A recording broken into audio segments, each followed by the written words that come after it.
Kembalinya Donald Trump ke panggung politik dunia bukan hanya mengguncang Amerika Serikat, tapi juga membawa efek domino ke seluruh dunia termasuk Indonesia.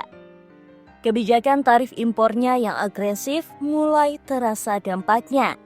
Dari neraca perdagangan Indonesia yang tertekan hingga ekonomi Amerika Serikat sendiri yang terancam resesi. Apa sebenarnya yang terjadi dan bagaimana ini bisa mempengaruhi hidup kita semua? Chief Economist Bank Mandiri, Andri Asmoro, menyebut bahwa Indonesia memang tidak memiliki ketergantungan besar terhadap ekspor ke Amerika Serikat dan China.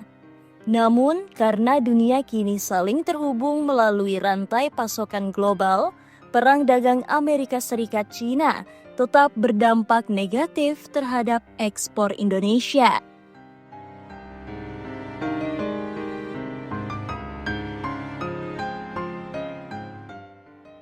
Dampaknya, ekspor Indonesia tertekan, resiko dumping produk Cina, dan akhirnya neraca perdagangan melemah. Karena tidak bisa masuk ke pasar Amerika Serikat, produk-produk Cina membanjiri negara berkembang, termasuk Indonesia.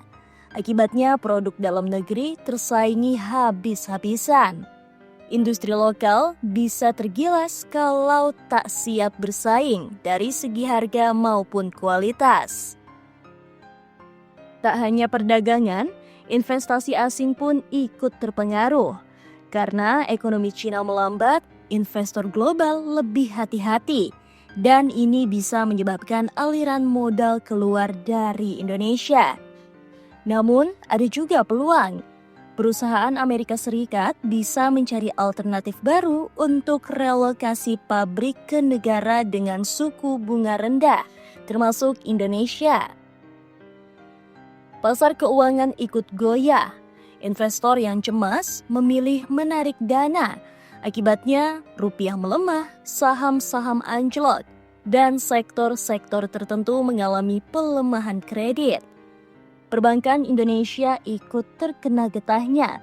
Nasabah dari industri terdampak mungkin mulai gagal bayar, dan itu bisa memperketat likuiditas perbankan nasional. Tapi tunggu dulu, Amerika Serikat sendiri juga tidak aman. Tekanan ekonomi mulai terasa di negeri Paman Sam.